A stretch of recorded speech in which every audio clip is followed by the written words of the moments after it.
Bonsoir à tous. Donc, nous inaugurons notre série de soirées hautement culturelles, de conférences sur l'histoire de l'art, avec notre ami Jean-Luc Gosse, qui est artiste peintre et graphiste, qui va nous parler donc ce soir du Caravage. Avant de vous parler du Caravage, je vais d'abord vous parler d'un autre peintre qui est né un petit peu plus tôt. Est-ce que vous connaissez Filippo Lippi? Est-ce que quelqu'un connaît Filippo Lippi? C'est incroyable que personne ne connaisse Filippo Lippi. Alors je vais vous raconter brièvement son histoire, parce que c'est un peintre qui a un tempérament très fort et il y a des liens avec Caravage. Tout d'abord, Filippo Lippi, il est né un peu moins de 200 ans avant Caravage. Son histoire commence en 1414. C'est un petit gamin des rues, il a 8 ans, ça se passe à Florence. Il a un bâton dans les mains et il dessine par terre un dessin formidable. Et le hasard veut que Cosme de Médicis passe par là. Alors les Médicis, vous connaissez, les grands collectionneurs, amateurs de peinture, les plus grandes collections, les collections Médicis sont formidables. Donc ce monsieur Cosme de Médicis voit ce petit enfant et se dit qu'il va l'aider, il va lui payer un apprentissage, il va l'amener dans un monastère pour qu'il apprenne à peindre. Voilà, c'est ce qui va se passer. Filippo Lippi, pendant 10 ans, de 8 ans à 18 ans, va apprendre la peinture dans un monastère. Il va apprendre très bien. Ça va être le meilleur élève. Ça va devenir même le meilleur peintre de sa génération. Ça va devenir le peintre préféré du pape de l'époque. Et donc, toute la journée, il est au monastère, il apprend. Et le soir, il rentre chez lui. Alors, chez lui, c'est un peu spécial. D'abord, il n'a pas de père. Et sa mère est une prostituée. Alors, chez lui, c'est le bordel. C'est le cas de le dire, parce qu'il habite dans une maison de plaisir. Ce sont les prostituées qui lui apprennent la vie, en fait. Donc, il y a vraiment, c'est le jour et la nuit dans la vie de Filippo Lippi. Et donc, ce qui se passe, c'est que, quand il a 20 ans, 25 ans, il est vraiment au top de la peinture. Il est vraiment admiré par les grands commanditaires. Mais voilà qu'il se fait remarquer. Il se fait remarquer pour une raison, c'est qu'il met enceinte une religieuse. Ça, c'est pas terrible, ça va pas plaire. Ce qui fait qu'il est... Voilà. Il est condamné à mort. Carrément, ça rigolait pas à cette époque-là. Bon, évidemment, Médicis va voir le pape, ça parlemente, et il est gracié. Bon. Alors on se dit qu'il va se calmer, qu'il va peut-être mettre de l'eau dans son vin. Pas du tout. Filippo Lippi, ce qu'il va faire, il va inventer quelque chose de formidable. Il va aller voir le pape, et il va lui prendre la tête au pape. Il va vraiment insister pour une chose, c'est qu'à cette époque-là, les peintres ont un statut d'artisan. Et lui, ça ne lui convient pas du tout. Un peintre, c'est payé comme un maçon, un charpentier. Et lui commence à être... les ateliers, à cette époque-là, il y a le maître et il y a les décorateurs. Bon, les décorateurs font des réalisations. Le maître, lui, il fait de la création. Il a envie d'être beaucoup plus valorisé. Donc, il invente le statut d'artiste. C'est lui qui a inventé le statut d'artiste professionnel. Voilà. Il devrait y avoir des avenues Filippo Lippi un peu partout. Ah, oui, si on cherche un endroit à vos regards. Donc, oui, le pape, il lui parle des œuvres de l'esprit, des auteurs. Donc, il invente le droit d'auteur, en fait. Voilà. Et Filippo Lippi, pour le situer un petit peu, c'était un de ces tableaux. On parle du bleu Lippi. Le bleu Lippi, donc ces madones, elle plaisait, c'était particulière, mais c'était des prostituées qui posaient pour lui. Elles avaient de l'expression, ça avait choqué aussi à l'époque, mais c'est ce qui a fait que ces madones étaient particulières. Filippo Lippi, ça a été le professeur de Botticelli. C'est pas rien non plus. Donc le pape l'a gracié, il ne pouvait plus être moine. La religieuse, elle aussi, se sont mariés, ils ont eu 2 enfants. Et le deuxième enfant est devenu un peintre célèbre aussi, Filippino. Tous les deux ont des tableaux au Louvre et dans les grands musées du monde. Et Filippino était l'élève de Botticelli. Voilà, une belle histoire. Je vous montrerai à la fin un livre qui est à lire sur l'histoire de Filippo Lippi, si ça vous intéresse. Je vous donnerai les références. Donc maintenant, nous allons parler du Caravage. Donc c'est un peintre italien, né en 1571 à Milan, et il est mort en 1610 à Porto Ercole, en Italie. Il n'avait que 38 ans quand il est mort. Alors, que se passe-t-il? Le Caravage obtient un succès foudroyant vers 1600 à peu près, pour vous situer. Que se passe-t-il dans le monde à cette époque-là? Eh bien, nous sommes en France sous le règne d'Henri IV, qui va se marier avec Catherine de Médicis. Et à cette époque-là, qu'est-ce qui se passe? Introduction de la pomme de terre, par exemple. Ça vient d'arriver, c'est nouveau. L'institution du calendrier grégorien, c'est contemporain de Caravage. Pas besoin de vous dire qu'il y a des guerres partout dans le monde.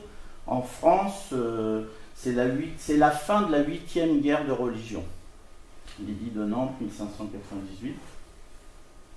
Alors, tiens, Jacques, un peu de zoologie. Disparition du dernier oiseau-éléphant. Cet oiseau mesurait 3,50 m de haut et pouvait peser 450 kg. Vous imaginez un peu le méchoui avec un seul de ses poulets? Bon, il a disparu. Vers 1600, 16% de la population en France sait lire et écrire. Voilà, introduction du thé. On a les patates, on a le thé, c'est pas mal. Perfectionnement de la lunette astronomique, c'est à cette époque-là. Shakespeare aussi, c'est contemporain de Caravage.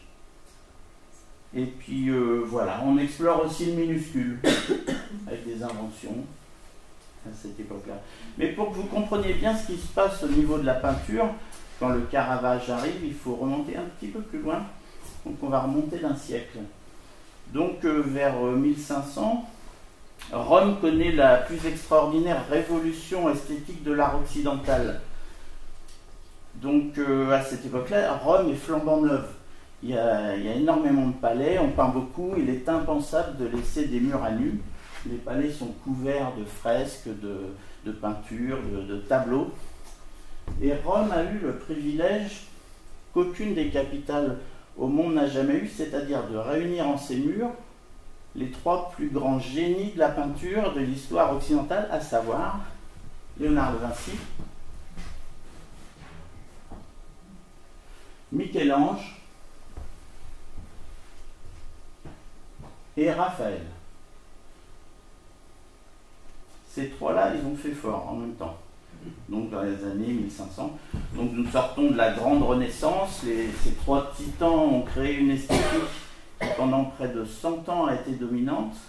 Seulement voilà, en 1600, à l'époque qui nous intéresse, Léonard, Michel-Ange et Raphaël sont morts. Léonard, Michel-Ange et Raphaël ont eu des élèves, mais ces élèves aussi sont morts. Alors qu'est-ce qu'on fait? Raphaël est reconnu comme l'artiste ayant réussi à atteindre la perfection en peinture. Les artistes de la génération suivante vont devoir trouver une manière. Cette période s'appellera d'ailleurs le maniérisme. Le maniérisme, ça vient de l'italien manierismo, de l'expression bella maniera, c'est à la manière de. Donc le maniérisme, c'est un jeu de l'emprunt. C'est aussi un jeu de codes, de symboles. c'est une peinture qui est adressée aux lettrés. C'est assez chargé, tous les palais sont décorés de cette façon. Cette mode va vite s'essouffler pendant le XVIe siècle. Et bon, alors dans Rome, il y a autant de constructions qu'il y a de murs à décorer, donc il y a énormément de peintres.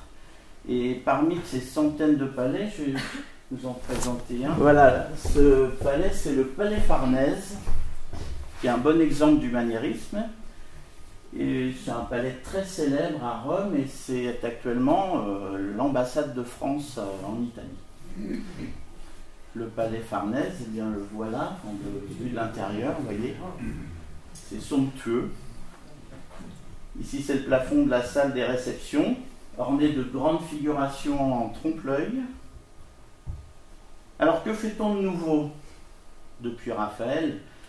Eh bien, pour tout vous dire, on continue. Vous avez là un maniérisme prolongé, un maniérisme édulcoré, un maniérisme à bout de souffle, que l'on continue à tartiner le long des murs des grands palais. Ceci, par exemple, c'est au palais Farnèse, sur la gauche, c'est la copie conforme d'une fresque du Vatican de Raphaël, qui est à droite. On fait beaucoup de copies, en fait. On n'invente pas. On refait la même chose pendant un siècle. Donc ça va vite s'essouffler.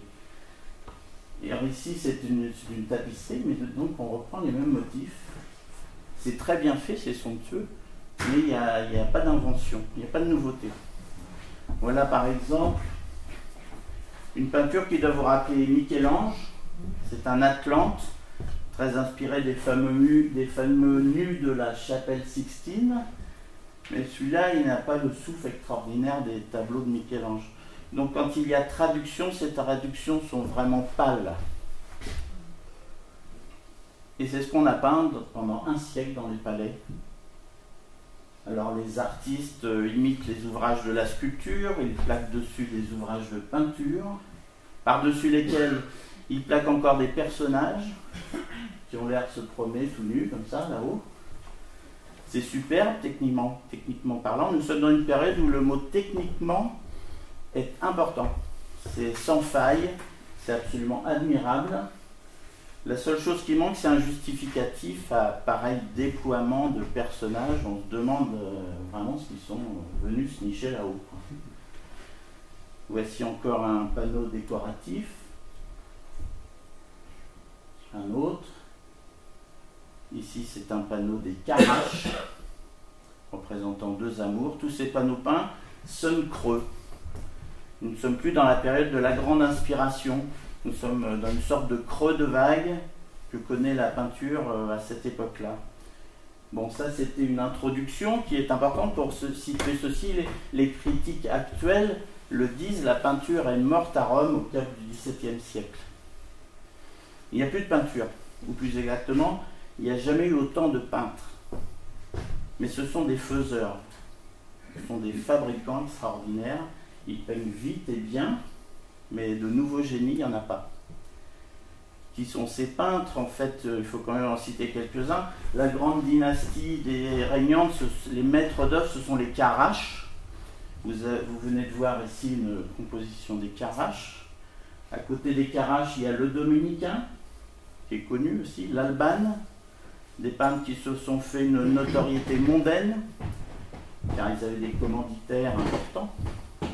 Mais ces derniers avaient quand même un petit peu de doute face au génie de leurs artistes. Vous n'avez plus ce qui faisait l'éclat de Rome dans les années 1510 avec un pape comme Jules II qui pouvait avoir une confiance illimitée en Michel-Ange. Cette époque est finie.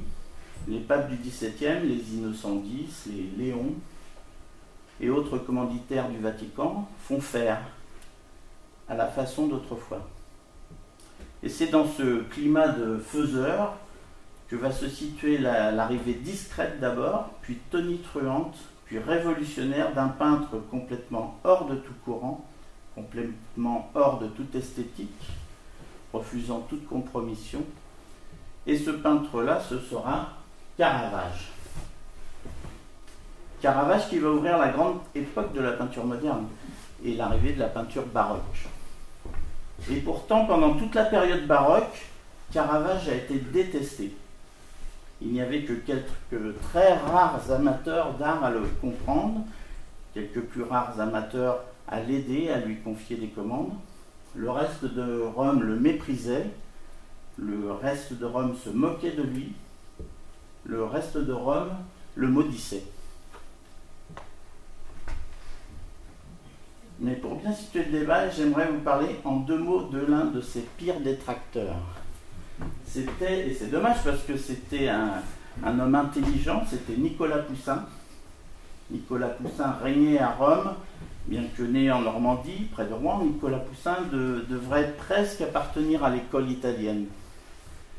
Nicolas Poussin, c'est là qu'il a fait ses plus grands chefs-d'œuvre. Nicolas Poussin régnait à Rome sur une cour, épris de classicisme, de calme dans l'art, dont il était le grand prêtre. Et Poussin tenait sa cour véritablement dans le nombre d'heures, dans les règles de l'art. Poussin se mettait en colère dès qu'il voyait un Caravage. Ou pire encore, quand on lui parlait de Caravage. Il se mettait à hurler, paraît-il, en disant que cet homme-là insultait l'art de la peinture, que cet homme-là, pour faire une peinture aussi vulgaire, il pouvait être lui-même qu'un être vulgaire, que la laideur des peintures de Caravage l'amènerait sûrement tout droit en enfer. Il se trouve que c'est assez vrai. Malheureusement, Caravage y a traîné en enfer. Mais ça, c'est peut-être pas tout à fait de sa faute. Mais abordons maintenant l'œuvre de Caravage. Il n'y a eu qu'un homme qui a eu le privilège de voir tous les Caravages. Un seul homme dont la confiance a été tellement illimitée qu'il a presque été le confident de Caravage, un homme qui a suivi toute sa carrière. Cet homme, c'est le cardinal Del Monte. Et donc, Caravage se présente à lui et présente sa première œuvre. Voilà. Il a 22 ans quand il peint ce tableau. C'est une œuvre de jeunesse. Mais c'est déjà, cette première toile, pour l'époque, une révolution picturale absolue. Ce n'est pas la peinture à laquelle on est accoutumé, ce n'est pas la peinture élégante à laquelle on est accoutumé, ce n'est surtout pas la peinture de bon ton à laquelle on est accoutumé. Ici, le type même du personnage est vulgaire. Suivant les canons de l'époque, il devrait avoir le visage grec, où il devrait être blond et bouclé. C'est ce qui se faisait. Alors lui, là, il a les cheveux bruns et vaguement gras.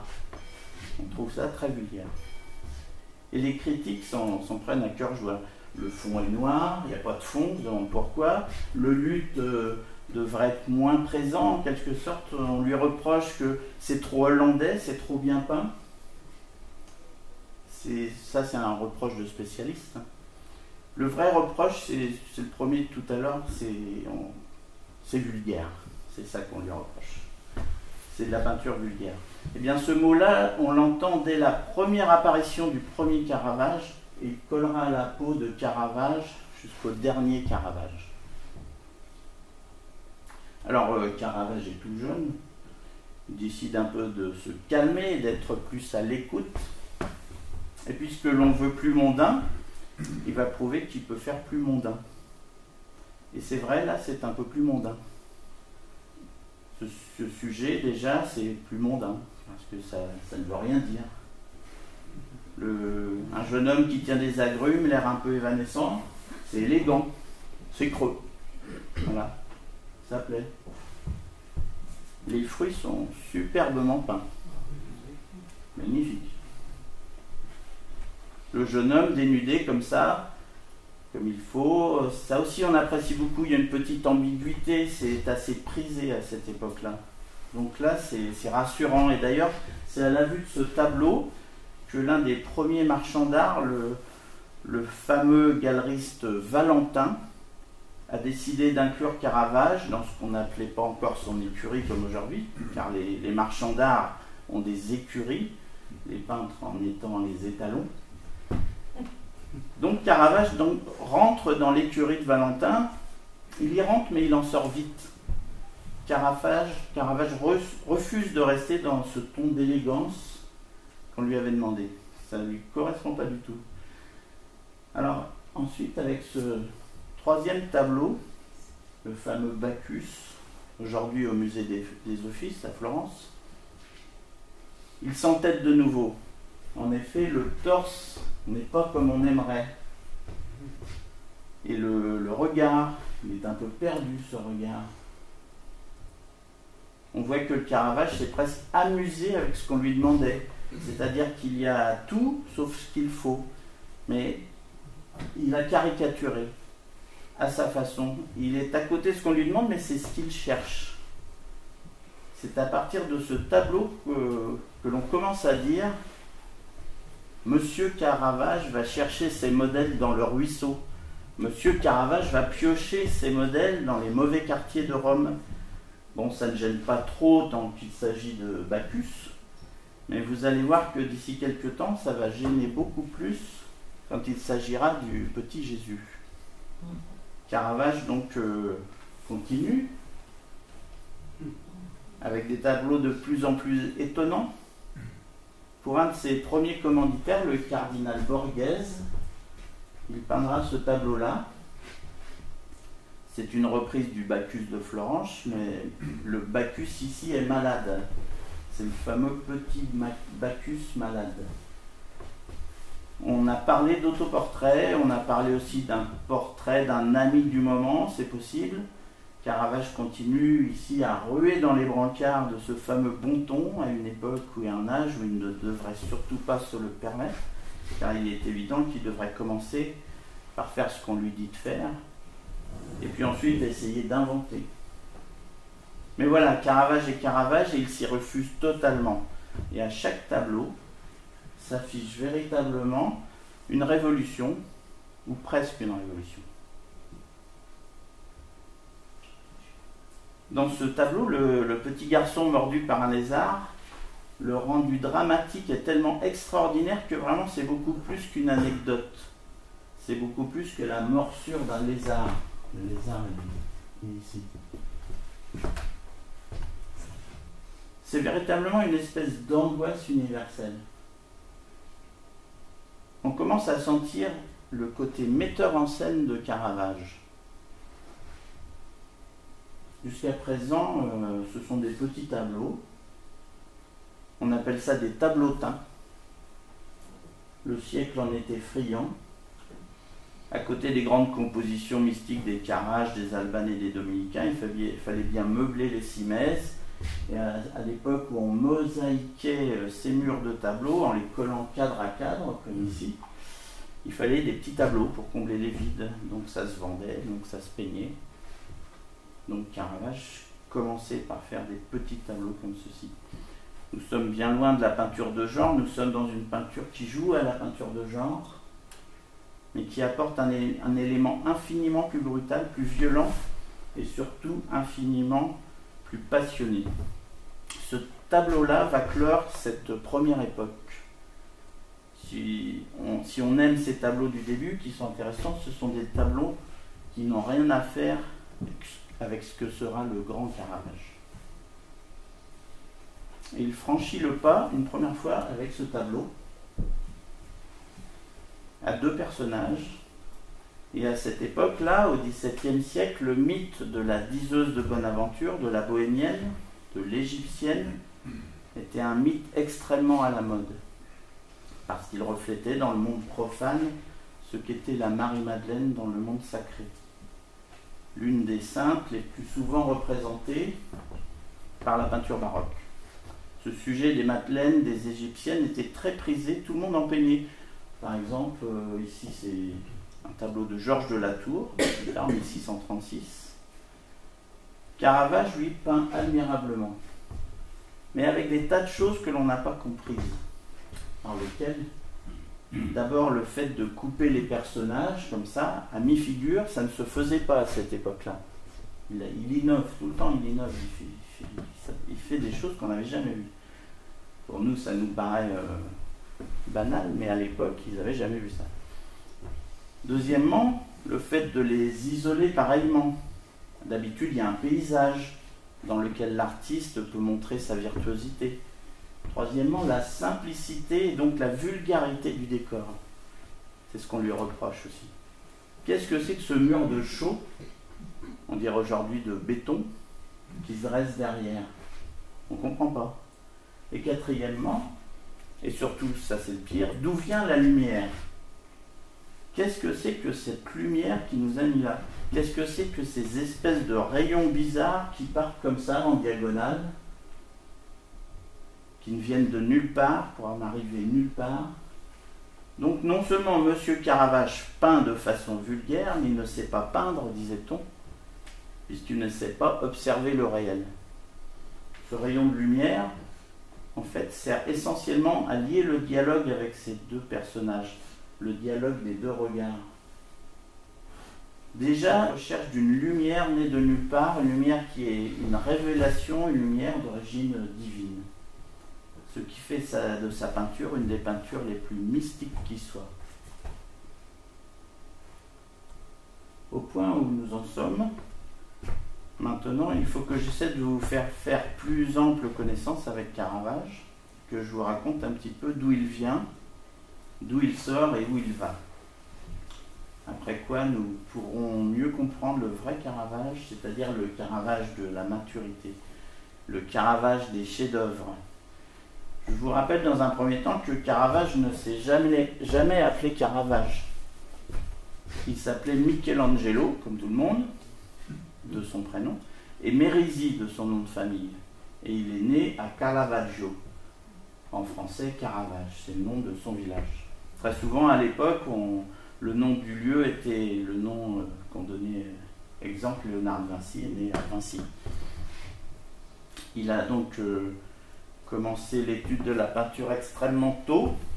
Les peintres de la Renaissance et du baroque sont quasiment nés dans des ateliers et ont broyé des couleurs depuis leur plus tendre enfance, ce qui fait qu'arrivés à leur maturité, c'était des gens qui connaissaient leur métier. C'est à l'âge de 11 ans qu'il entre dans l'un des ateliers de Milan, appelé l'atelier du peintre Simone Peterzano.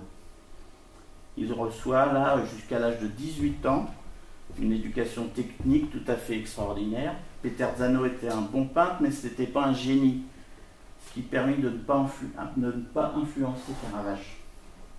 Et à 18 ans, ni une ni deux, et ça c'est très Caravage, il part s'installer à Rome. Alors qu'il aurait dû d'abord recevoir des commandes locales, et puis un peu plus tard, il aurait eu des commandes un peu plus importantes. Il aurait suivi le long chemin qui mène à la notoriété, puis il serait sorti de sa ville, de Milan, et enfin il serait arrivé à Rome. Comme tout le monde. Mais lui, pas du tout, à Rome tout de suite, où il s'installe immédiatement. Il a 18 ans, c'est l'âge des premiers tableaux, et naturellement c'est un échec épouvantable. Naturellement, il y a bien assez de peintres à Rome. Il y a bien assez de décorateurs. Qu'est-ce qu'on va faire d'un jeune homme de 18 ans qui en plus est insupportable, car il ne croit pas à la peinture qu'on fait, il le dit, il ne croit pas dans les chefs-d'œuvre qu'on reconnaît, et il le dit, et il prétend qu'il peut faire mieux, alors que personne ne le connaît. Il a 18 ans. Donc c'est une vie de misère qui s'ouvre à lui.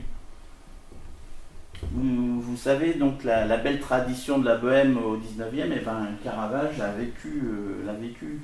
C'est exactement ça. Voler pour manger, faire le squatter pour dormir, tout ça Caravage l'a fait. Il faut dire que son tempérament l'y préparait parfaitement.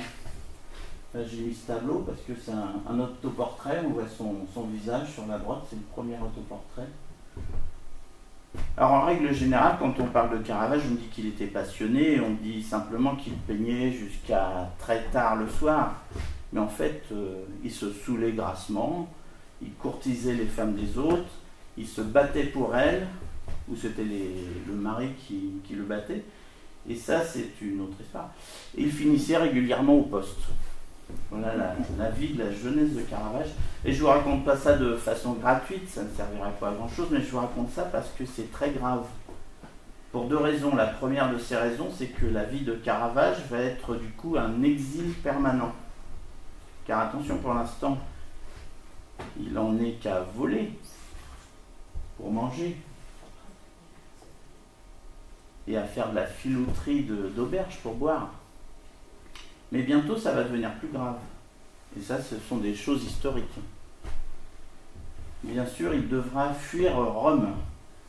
Même les grands commanditaires, comme le cardinal Del Monte ou le cardinal Borghese, ne suffiront pas à l'aider. Car il y aura mort d'homme. Caravage est un assassin. Il ne l'est pas une fois, il l'est 3 fois. Donc c'est un peu difficile à protéger un homme comme ça.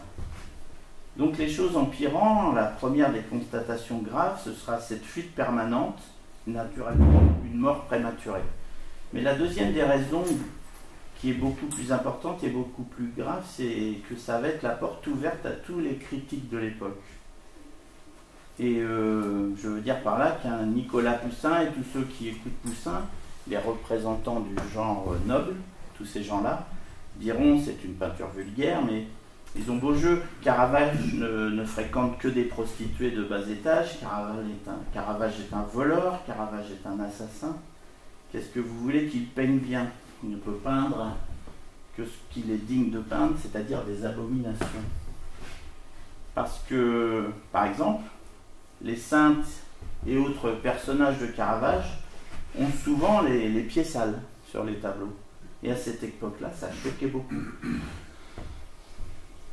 Ainsi donc, après des débuts relativement prometteurs, l'intérêt de Valentin, le marchand de peinture, puis l'intérêt du cardinal Del Monte et du cardinal Borghese, Caravage ne pourra pas jouer le jeu véritablement, et donc il sera abandonné de tous et devra fuir.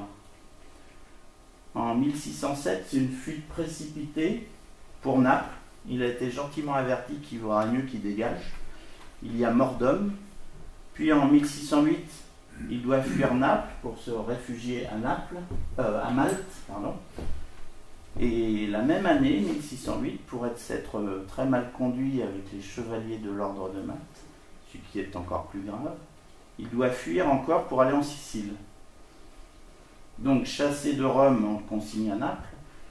Il réussit à se faire chasser de Naples pour arriver à Malte. Il arrive à se faire chasser de Malte pour arriver en Sicile. Et il réussira à fuir la Sicile pour rentrer. Mais entre-temps, il a obtenu sa grâce. Il a produit des œuvres tellement extraordinaires, tellement pleines du mysticisme le plus profond et le plus vrai. Il a témoigné d'un tel sens du sacré qu'en milieu romain, on veut bien lui pardonner. Et il recevra en Sicile une lettre disant qu'il est pardonné et qu'il peut rentrer à Rome. Ce qui est la grâce papale la plus extraordinaire qui soit. Car il n'y avait pas de quoi le gracier. Et donc tout heureux, il s'embarque. Il s'embarque sur un bateau. Mais en bon Caravage qu'il est, il omet de dire qu'il est monté sur le bateau. C'est-à-dire qu'il est passager clandestin. Ça, c'est Caravage. Il se fait prendre au milieu de la traversée, on lui prend ses vêtements et engage son passage, et bêtement il les défend et il éventre un marin. Ce qui fait que le reste de l'équipage lui tombe dessus et Caravage mourra assassiné pour une stupide histoire de passage non payé. Nous sommes le 18 juillet 1610. On rejettera sur le rivage le corps d'un homme au destin impossible et dont personne ne sait que c'est le plus grand peintre de la tradition baroque.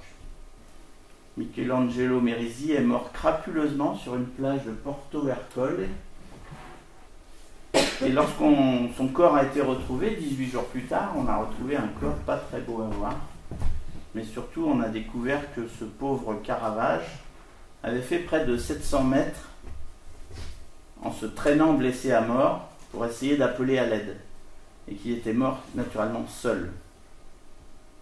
Bon, ce que je viens de vous raconter, c'est la légende de Caravage, parce que Depuis peu, la science a mis son nez dans l'histoire et ça change tout. L'enquête est passionnante. En fait, il y a récemment, enfin en 2001, on a retrouvé un certificat de décès précisant que Michelangelo Merisi, dit le Caravage, est mort en fait dans un lit d'hôpital à Sainte-Marie Auxiliatrice à Porto Ercole. Donc en fait, il n'est pas mort sur la plage. Jusqu'à peu, les chercheurs et spécialistes refusaient de s'accorder sur la manière de sa mort.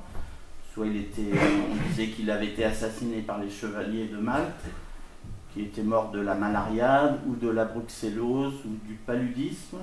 Sa mort demeurait un mystère. Les hypothèses allaient d'une fièvre soudaine à la syphilis. Et donc c'est récent. En 2010, des chercheurs italiens ont annoncé avoir retrouvé les restes du Caravage dans le cimetière de Porto Ercole. Alors, pour vous dire, en 1956, il n'y avait plus de place dans ce cimetière. Alors, on a déplacé 200 squelettes qu'on a placés dans une fosse commune. Le Caravage faisait partie du lot. Mais comment le retrouver? Les chercheurs ont d'abord enlevé les os des enfants, des femmes et des vieillards. Et sur la cinquantaine de squelettes restants, ils ont fait une recherche ADN. Alors Caravage n'avait pas d'enfant, mais il avait un frère qui a eu des enfants, donc une descendance. Les chercheurs ont retrouvé les descendants et l'un d'eux a accepté de jouer le jeu pour l'expérience. Et grâce à cela, on a retrouvé quelques éléments du squelette du Caravage. Une datation au carbone 14 et des analyses ADN effectuées sur les os a permis de découvrir une teneur anormalement élevée en plomb. Or, à l'époque, la céruse de plomb et d'autres peintures au plomb étaient très utilisées et provoquaient le saturnisme. D'où le nom de cette maladie, on l'appelle aussi la maladie des peintres. Caravage avait l'habitude, dit-on, de poser sa nourriture sur ses tableaux et de manger en peignant. Donc ça, c'est une supposition de scientifique, parce que pour ma part, je pense plutôt qu'il suçait ses pinceaux pour en améliorer la pointe. Tous les peintres font ça. Et au fil des ans, la peinture, à dose homéopathique, c'est vraiment poison le plomb. Les spécialistes pensent que Goya et Van Gogh ont eu le même problème à cause du plomb de leur peinture, le plomb pouvant engendrer une dépression, de la douleur et des changements de personnalité. Bon, alors évidemment, Salvador Dali, est-ce qu'il suçait ses pinceaux? Est-ce que ça suffit à expliquer pourquoi tous les peintres sont complètement farfelus? Je ne sais pas. Ça, c'est le travail des scientifiques. Mais enfin, ils ont trouvé la maladie de Caravage. Donc le Caravage a souffert de saturnisme, et le fameux clair-obscur qui a fait son succès résume sa vie. L'ombre qui l'avale et cache tout de sa vie secrète, et la lumière splendide de son talent. Il refusait de se signer avec de l'eau bénite, il passait d'une atmosphère à l'autre sans malaise, des grands salons riches aux tavernes populaires et nauséabondes, un voyou et un courtisan. L'idéal pour créer une légende. Mais ce qui est extraordinaire, c'est de voir qu'il n'y a pas trace de cette miséreuse vie dans sa peinture. Sa peinture est l'une des peintures les plus profondément ferventes que vous puissiez voir dans tout le monde de la peinture baroque. Et ça, c'est le vrai miracle Caravage. Alors maintenant, nous allons tout simplement voir des Caravages. Entre la diseuse de Bonaventure et cette tête de Méduse, Caravage a travaillé pour Valentin, le fameux galeriste, et surtout pour le cardinal Del Monte, ce qui fait qu'il peint pour de bons clients. Il commence bien, il commence par les Médicis de Florence, un bouclier de parade pour une armure qui doit être donné en cadeau aux Médicis. Et il peindra sur ce bouclier la tête coupée de Méduse, qui se trouve aujourd'hui encore dans les collections Médicis au Palais des Offices à Florence. Voilà cette tête de Méduse, qui frappera beaucoup dans les milieux florentins, parce que pour la première fois, Méduse fait peur. Le caractère angoissant de cette peinture sera très commenté. on commence à apprécier ces peintures bizarres. Alors il peint des peintures bizarres. La Méduse a fait son petit effet, alors pourquoi ne pas continuer? On lui commande une nature morte. Et voilà ce qu'il livre. Une des plus belles natures mortes jamais peintes au XVIIe siècle. Au lieu de la profusion hollandaise à laquelle on était accoutumé, vous voyez là quelque chose de très sobre, de très peu bavard, de très simple. Sans anecdote dans le décor, d'ailleurs de décor il n'y en a pas.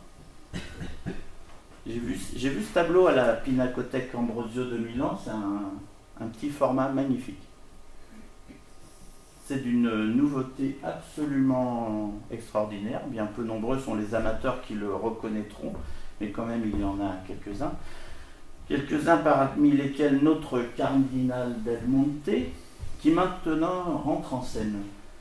Il a fallu un tout petit peu le pousser, le cardinal. Il aimait beaucoup la peinture. Son goût lui permettait même d'aimer la peinture avancée, comme on disait à l'époque. Mais à ce point-là, peut-être pas tout à fait. Enfin, il a cru ceux en qui il plaçait sa confiance, c'est-à-dire ceux qui avaient reconnu le génie du jeune peintre, parce que nous sommes encore au début. Et ici, il a fait ses premières commandes. Voilà par exemple l'une des toutes premières commandes, l'amour victorieux ou l'amour profane. Alors cet ange-là n'a rien d'un ange. Je pense que c'est inutile d'insister.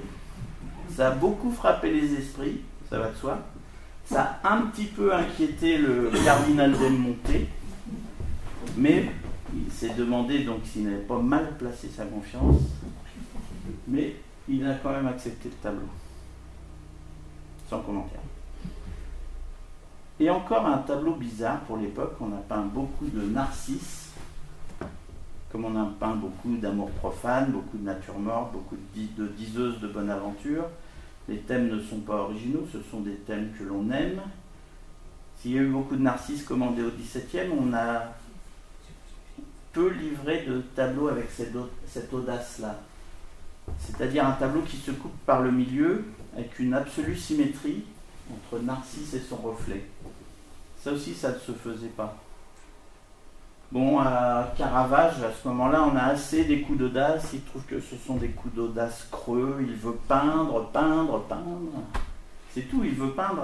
Alors il se met à peindre. Il se met à peindre. Et ce que l'on demande de peindre à l'époque, c'est-à-dire des tableaux religieux.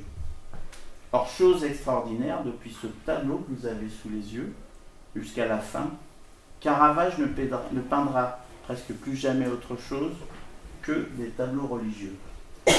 Alors, le premier tableau religieux, ici, n'a de religieux que le titre, évidemment.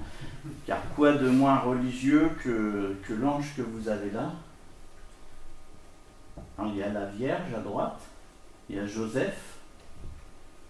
Et puis Joseph sert de lutrin à un ange qui est descendu du ciel. Personne ne saura jamais pourquoi. Histoire d'interpréter un petit morceau de violon, une petite berceuse. Drôle de sujet, très, très bizarrement mis en scène, mais drôle de sujet superbement peint. Et si vous regardez les détails, regardez la qualité de cette cruche. C'est peint avec un sens de la précision. Mais plus qu'une peinture réaliste, c'est une peinture qui a une plénitude, une solidité qui frappe beaucoup. Cette draperie est superbement peinte. Alors on sent très bien que depuis les derniers tableaux de genre, et vous avez vu tout à l'heure, eh bien, sur ce tableau-ci, il y a une volonté de faire autre chose. Le sujet est autre. L'appréhension de la réalité est autre. Il y a encore là-dedans toutes les séductions de la peinture de genre. Et c'est ça que très vite Caravage réussira à gommer.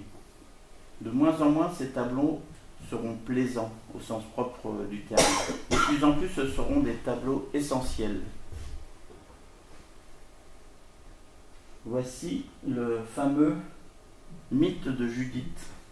Il est traité de façon assez effrayante, mais nous sommes dans une époque où ce genre d'effroi était parfaitement toléré. On n'est pas si loin de la Sainte-Barthélemy.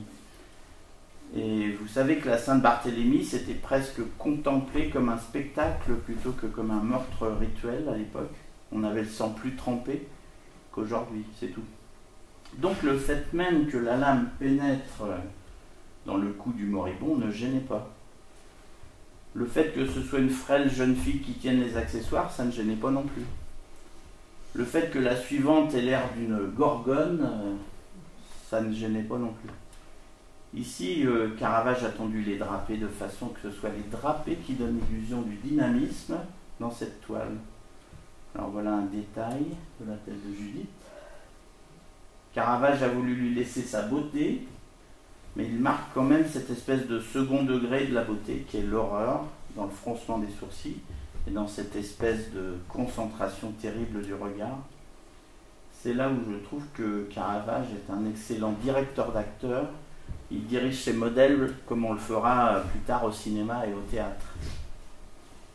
Alors vous voyez, on le sent, Caravage est en train de se chercher. Il a essayé dans quelque chose de bucolique, le repos dans la fuite en Égypte, dans quelque chose d'expressionniste, la Judith, que vous venez de voir. Et ici, de façon plus classique, Caravage a découvert sa vocation, il peindra les grands mystères de la foi.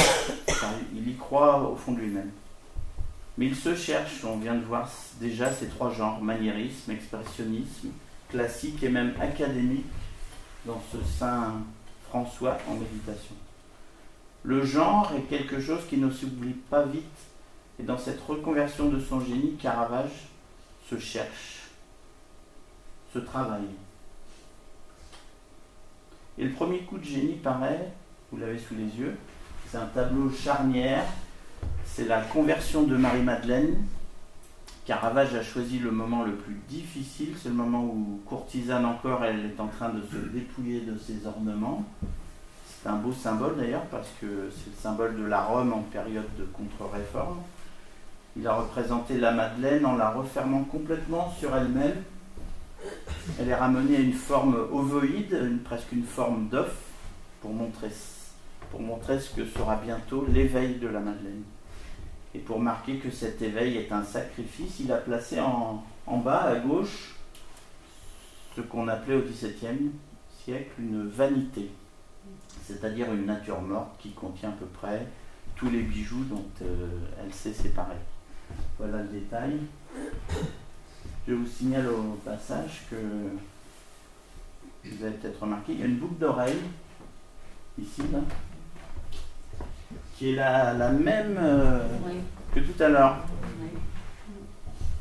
On va revenir en arrière. Si j'y arrive. Voilà. Oups, là. C'est la même boucle d'oreille. Preuve que Caravage n'avait pas encore les moyens de donner dans l'accessoire. Toujours dit que ce tableau-là, qui est ramené à l'essentiel, ce tableau-là qui est ramené au plus simple, de ce symbole de l'œuf, est en train de naître le grand Caravage. Et regardez, cette toile, elle marque l'entrée en scène de celui qu'on appellera le génie Caravage. C'est la fameuse Sainte Catherine d'Alexandrie. Admirez la somptuosité de la parure, qui est complètement contrebalancée par l'austérité extrêmement muette, extrêmement silencieuse de la composition, quelque chose à la fois de très simple qui marque bien cette position qui est en train de définir Caravage. Contre la peinture à effet, contre la peinture sophistiquée de ses confrères, et à partir de ce moment-là, ne vont naître que des chefs-d'œuvre. En voici quelques-uns. Voici la fameuse méditation de Saint Jérôme, qui se trouve à la Galerie Borghese à Rome. Ici, c'est le dialogue du saint et de la mort. La réflexion sur ce symbole de la mort, qu'est le crâne, est le sujet véritable de la préoccupation de Caravage, mais aussi de tout le milieu de son époque. Voilà le visage de Jérôme. On sent le crâne sous le sein. Saint Jérôme semble presque avoir accepté l'idée de la mort. Et voilà le visage de Jérôme au second degré. Cette époque-là est donc déterminante pour Caravage. Il s'est maintenant défini, il sait qu'il va peindre essentiellement l'épopée christique. Mais il travaille son langage et de cette première maturité, Caravage a besoin de reprendre ses compositions, ou plutôt de reprendre ses sujets plusieurs fois. Donc il y peint d'abord un premier David, et il va refaire tout de suite après un deuxième David pour aller encore plus loin, puis un troisième, pour essayer d'aller encore plus loin. Eh bien, ce tableau-là, on peut dire que Caravage ne l'aime pas. Peut-être le juge-t-il encore trop tableau à effet.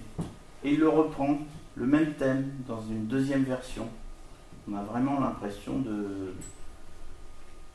L'expression de David et l'expression de la tête de Goliath deviennent infiniment plus problématiques, infiniment plus tendues. Regardez David, il a triomphé, mais est-ce qu'il triomphe vraiment? Il y a en lui comme une sorte de douleur, il y a en lui comme une sorte d'angoisse face à la mort. Quant à Goliath, il y a une espèce de résignation étonnante, comme si Goliath voulait montrer au-delà de la mort qu'il avait accepté la mort. Ce tableau est d'ailleurs si prenant que bien souvent les spécialistes s'accordent à reconnaître un autoportrait de Caravage. Comme si Caravage avait voulu s'immortaliser sous le trait de Goliath. Alors Caravage peint une fois, puis ça ne lui plaît pas, alors il recommence, et puis il recommence encore. David 3 fois, vous en avez vu 2. Saint Jean-Baptiste 7 fois. 7 fois il va peindre des Saint Jean-Baptiste. Le premier, il veut le dépasser, et le dépasser encore, et aller plus loin sans cesse.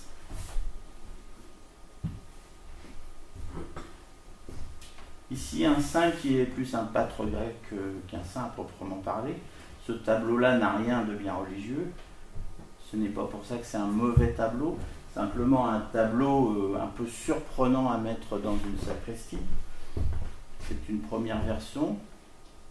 Elle est encore un peu maniériste. Il peint une deuxième version de ce tableau. Et déjà, c'est une révolution. Saint Jean-Baptiste a mûri. Il est plus âgé. Et deuxièmement, il est beaucoup plus humain. C'est vraiment l'homme de la rue. Le jeune homme de n'importe où. Il a même, et qu'est-ce que ça a choqué, il a même des traces de bronzage. Nous sommes ici dans un hyper-réalisme d'avant-garde. Il y a ici un côté photographique d'avant la photographie.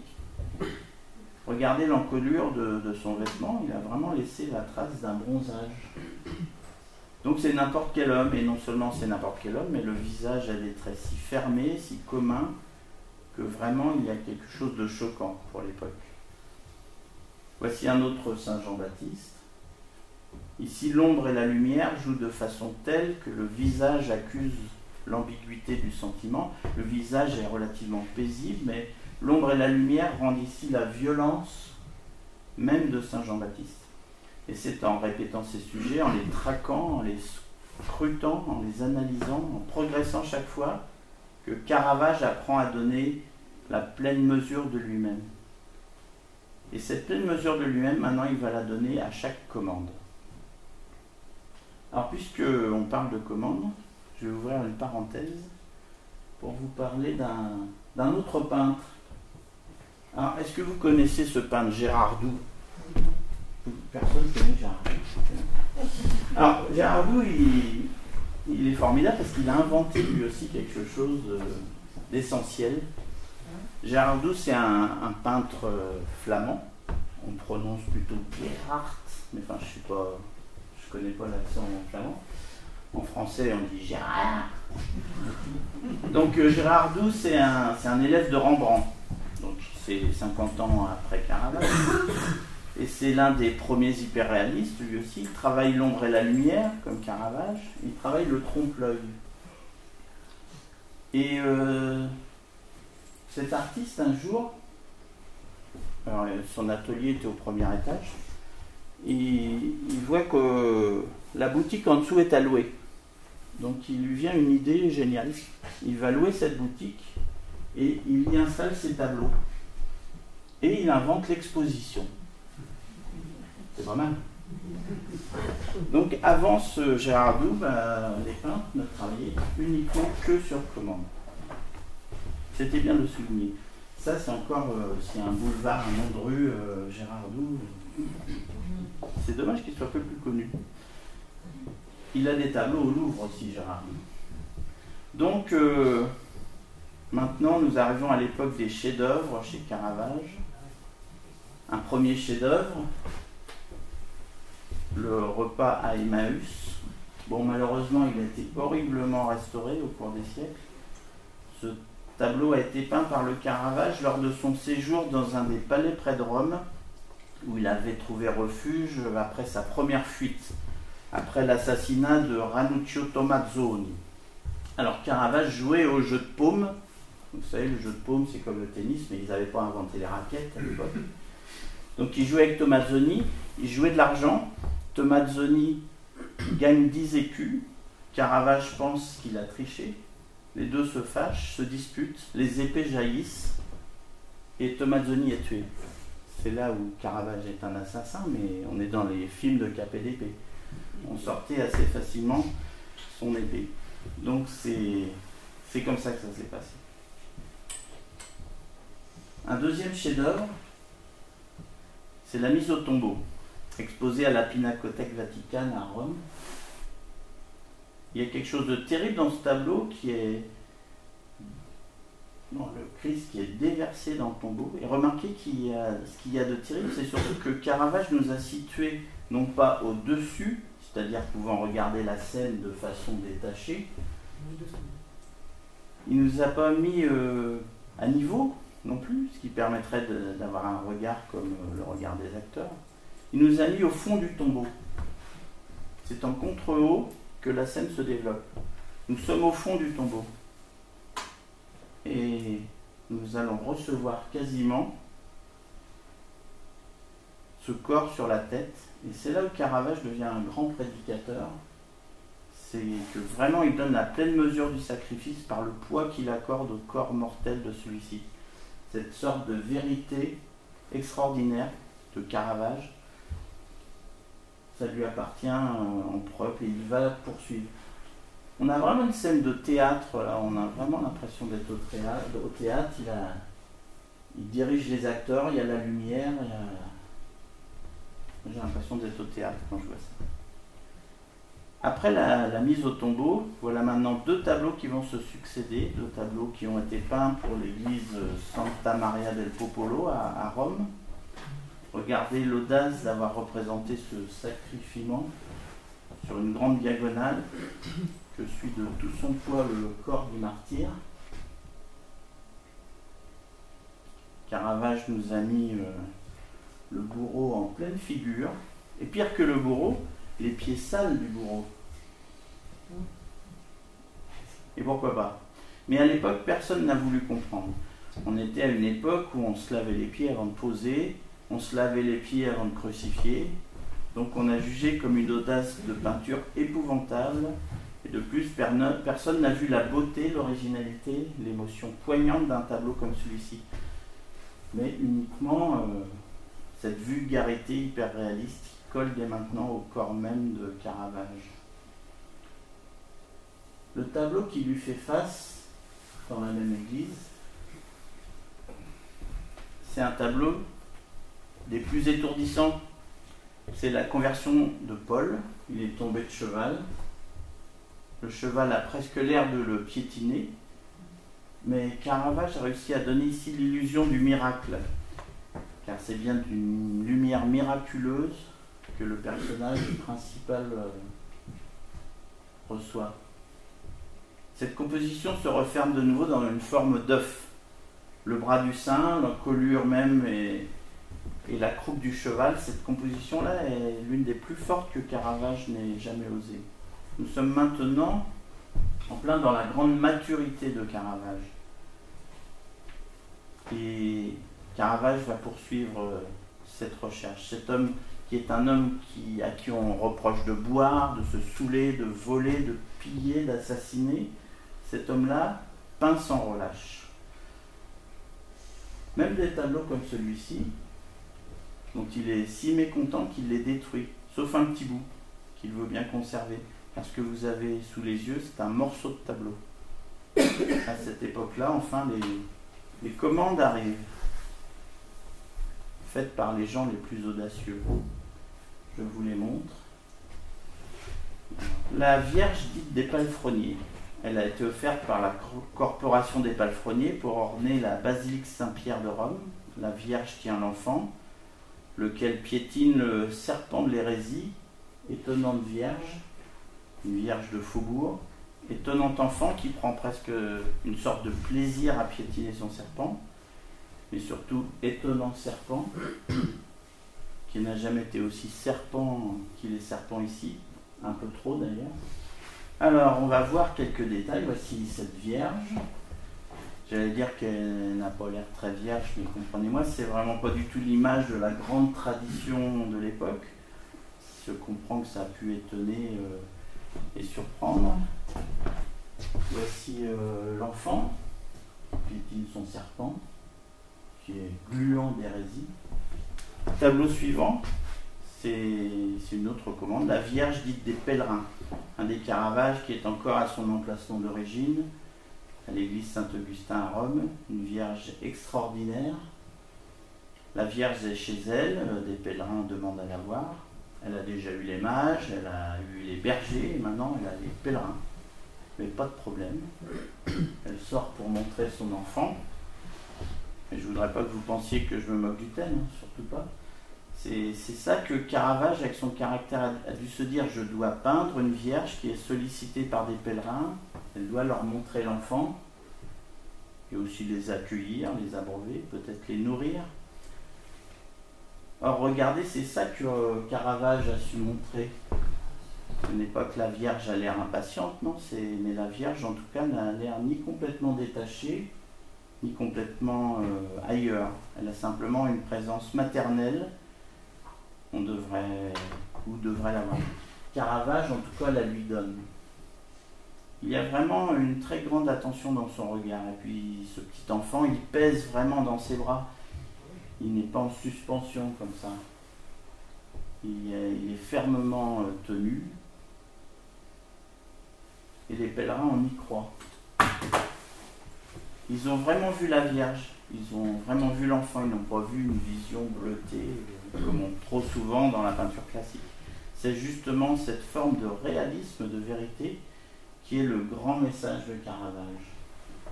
Regardez maintenant ce dernier tableau.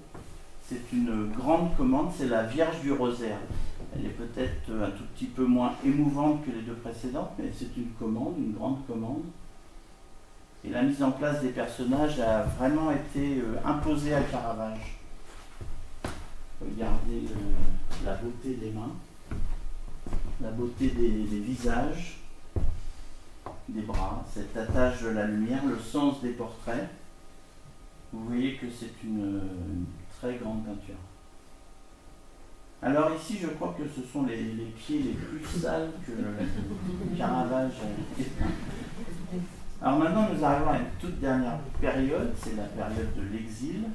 Caravage a dû fuir Rome juste au moment où ça commençait à aller bien.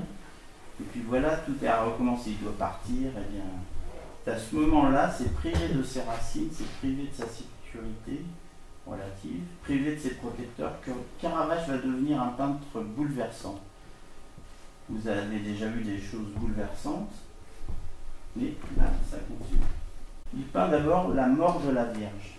Ce tableau-là est absolument insoutenable à l'époque, tellement cette peinture en verticale qui tombe du plafond semble être douloureuse. Tout est douloureux. Tout souffre, même les rideaux souffrent. Il y a une espèce de tristesse qui tombe du ciel. Et puis dans cette douleur, la vision du cadavre de la Vierge est insupportable. Le tableau est si vrai qu'il est à la limite de ce qu'on peut regarder. Il a donc été refusé. Les commanditaires ne l'ont pas accepté. Eh bien, ce tableau est actuellement l'un des chefs-d'œuvre de la grande galerie du musée du Louvre. C'est donc vous dire que les siècles passants, on a su voir où était vraiment la puissance de cette œuvre. Et cette œuvre de miséricorde, donc c'est dans la dernière période, cette très étonnante peinture qui représente cette œuvre de miséricorde. Bon, c'est une commande ici aussi. Alors en général, les œuvres de charité, on les mettait côte à côte. Et là, il a tout mis ensemble. Et donc il y a télescopage. Mais c'est un peu, c'est justement dans ce télescopage que l'œuvre prend son étrangeté. Ça devient surréel. Là, Caravage est pas loin de nous faire du surréalisme. À l'époque, ça ne se faisait pas du tout. Voici un détail de la charité dite romaine. Une dame s'est dépoitraillée pour allaiter un vieillard. En fait, la jeune femme, allaite son père pour qu'il ne meure pas de faim en prison. Et voilà surtout tout en haut, l'ange, qui est absolument merveilleux, tumultueux, comme un ange de Michel-Ange, et en même temps avec une espèce de liberté de dessin qui est déconcertante. Donc déjà dans ces deux tableaux, on trouve des choses très curieuses, très étonnantes. Un autre tableau, datant de la période sicilienne. Donc il y a deux tableaux qui vont succéder, la période sicilienne, celui-là, la résurrection de Lazare, et ensuite l'adoration des bergers. Alors là c'est audacieux, il a peint dans un immense tableau uniquement la moitié inférieure, en laissant tout le haut vide. Ce vide en haut donne à la scène un poids dramatique. Et dans la partie inférieure, on se rend compte de la beauté des lignes de force. La grande diagonale le long du corps de Lazare, soulignée par la grande volute du personnage qui embrasse Lazare. Et ces deux grandes lignes préparent la révélation du personnage principal, qui est le Christ, rendant vie à Lazare. Une verticale et une horizontale forment une géométrie impressionnante dans cette composition. Alors voici un autre tableau sicilien, c'est l'adoration des bergers, où de nouveau le vide est extrêmement présent. Toute cette partie laissée à nu donne à la composition une sorte de silence merveilleusement sacré. Voici le détail de cette sorte de tendresse, en même temps de protection que la Vierge exerce sur l'enfant. Et pour en finir, le dernier ou presque des Caravages à avoir été peint, cette décollation de Saint Jean-Baptiste. Ici aussi, les trois quarts du tableau sont vides, avec simplement ce rayon de lumière qui est vraiment plus divin que jamais, cet éclairage venu du ciel qui éclaire l'aurore de la scène. L'aurore de Salomé, c'est tout juste si elle a encore la force de tenir son plateau. Et l'aurore de ces deux personnages qui assistent au crime qui vient d'être commis. Donc, au fur et à mesure, Caravage est passionné par ce mystère religieux qu'il peint. Et il le traduit avec de plus en plus de ferveur. Alors, en 1996, j'ai eu la chance de voir ce tableau de visu dans la cathédrale de La Valette sur l'île de Malte. Je vous raconte. Il faut savoir que M. Jean de La Valette, le plus grand des chevaliers de l'ordre de Malte, est né à quelques kilomètres de Beauregard, dans la commune de Parisot. Et en 1996, des cérémonies ont eu lieu à Malte pour célébrer les 500 ans de la naissance de M. Jean de La Valette. Et le Conseil général du Tarn-et-Garonne avait réuni une délégation de personnalités et d'artistes pour représenter la culture de son département. Et 3 expositions ont été organisées à Malte, à Moissac et à Paris, à la Maison de l'Europe, dans le Marais. Cette dernière exposition à Paris a été inaugurée par le ministre de la Culture de l'époque, M. Douste-Blazy. Et avec mon ami le sculpteur Toutain, nous avons été chargés d'accrocher l'exposition sur l'île de Malte, dans cette capitale, La Valette, qui porte le nom du grand maître né à Parisot. Mais comme disent les gens d'ici, revenons à nos moutons. Alors Caravage n'a pas connu Jean de La Valette, qui est mort en 1568, mais par contre il a connu vers 1607 le grand maître Alphe de Vignacourt. Et avec son aide, il a tenté de rentrer dans l'ordre maltais. Mais comme à son habitude, il s'est fâché avec les chevaliers de l'ordre. Et encore une fois, il a été expulsé, avec pertes et fracas de cette île mystérieuse. Alors là, vous avez presque tout vu, presque tout sauf une chose. Le chef-d'œuvre des chefs-d'œuvre chez Caravage, ce sont les 3 tableaux de la chapelle Contarelli à Rome. Saint Matthieu et l'Ange, que vous avez sous les yeux, le martyre de Saint Matthieu, la vocation de Saint Matthieu, je vais vous montrer. Alors quand il a peint ces 3 tableaux, il n'avait que 25 ans. Donc c'est antérieur à tout ce que vous venez de voir. Et ce sont ses plus beaux tableaux. Alors le premier, Saint Matthieu et l'Ange, que voilà, qui n'a jamais peint un Saint Matthieu aussi peu saint et un ange aussi peu ange. Matthieu, on le sait, était après tout un batelier. Et en gros, à peu près. C'est pas un homme d'écriture, c'est pas un homme de science, ce n'est pas un lettré, mais en règle générale, quand on écrit un évangile, on devient tout de suite docteur en lettres. Ici, pas du tout. La vérité est vraiment là. Le regard est un regard de ferveur. Caravage a su décrire Matthieu vraiment comme il était. Les mains que vous voyez là, vous les voyez, les mains, elles sont violentes, ce n'est pas du tout des mains d'humaniste, ce sont des mains qui savent à peine se poser sur un livre pour supporter la page, qui savent à peine tenir une plume, mais c'est la vérité. Et l'ange qui inspire, il est comme Matthieu. Ce n'est pas un ange pour docteur, c'est un ange pour batelier. Il a même presque la tête d'un batelier. Le deuxième tableau, c'est sur la place publique qu'il est martyrisé, là, Matthieu. Il y a des jeunes, il y a des vieillards, il y a des gens à moitié nus. Il y a tout ce que vous voulez. Il y a un désordre extraordinaire. Et au milieu duquel se passe soudain le martyr, c'est-à-dire le saint agressé par son bourreau, faisant peur à cette extraordinaire figure d'enfant horrifié, qui ne comprend pas ce qu'il voit, qui ne comprend pas l'injustice de ce qu'il voit. Et c'est à peine si tout en haut quelque chose vient nous rappeler qu'on assiste à une scène miraculaire, puisqu'un nuage est descendu du ciel, d'où un ange tend la palme à Matthieu. Dans les détails, regardez les têtes des témoins, vous y trouverez de tout, aussi bien l'horreur comme dans ce visage-ci. Il y a ceux qui sont simplement affolés, et puis il y a ceux qui ont compris, ceux qui sont plus qu'affolés. Alors là aussi, ça serait un autoportrait de Caravage. Le plus étonnant dans ce tableau, c'est cette composition, c'est le cri de l'enfant. Et ce visage est absolument bouleversant. Alors faisant face à ce troisième tableau de la chapelle Contarelli à Rome, le dernier Caravage que je vous montre, le meilleur jamais peint, c'est la vocation de Matthieu. Matthieu est dans un coin, là, à une table, c'est le barbu.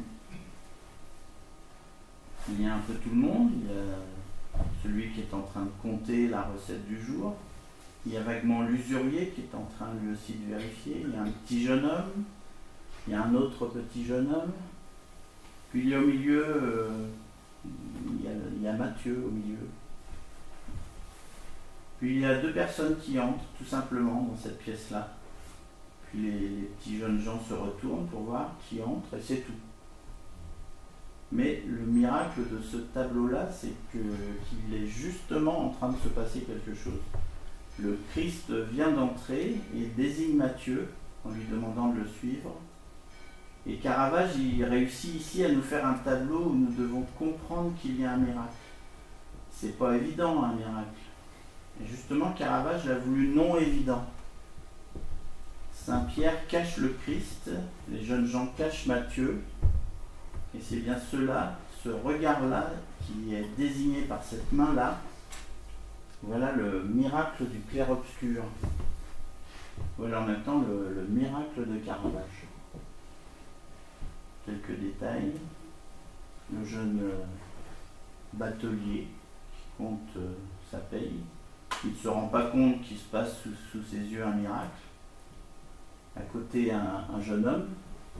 Il a entendu qu'on venait, mais il se retourne comme ça, distraitement. personne n'a pu comprendre que le Christ entrait, c'est une évidence. Et plus loin, l'autre jeune homme regarde ça presque avec amusement. C'est certainement comme ça que ça s'est passé. Le Christ n'est pas entré avec des joueurs de cornemuse et des tambours. Il est arrivé comme ça, dans une réalité, dans un quotidien qui a continué.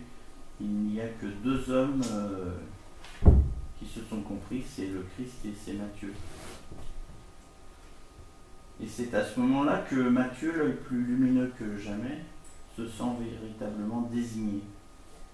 Il n'y a que deux regards qui se croisent, celui de Matthieu et celui du Christ. Le Christ, vous l'avez presque cherché tout à l'heure, quand vous avez vu la composition dans son ensemble, eh bien, quand on l'a trouvé, quand on l'isole, c'est peut-être l'un des plus beaux Christ jamais peints. Regardez le visage s'il est beau. Regardez la sacralité, mais en même temps l'humanité de ce visage. Caravage, l'homme dont on a dit qu'il était le plus débauché de son siècle, a peut-être été celui qui a su peindre le mieux la vérité même de l'humanité du Christ. Et c'est là la grande leçon de Caravage. Caravage se hisse au niveau des grands mystiques. La justice quand même rendra raison à Caravage, car s'il est mort seul, on peut dire que toute la peinture du XVIIe sera une peinture caravagesque. Car lorsque 10 ans plus tard on le comprendra, comme l'un des plus grands génies de la peinture, partout on l'imitera, et il inspirera les plus grands, Velasquez, Rembrandt, Vermeer de Delft, Rubens, de Latour, les frères Lenain. Ce qui commence avec l'œuvre de Caravage, c'est tout simplement la peinture moderne.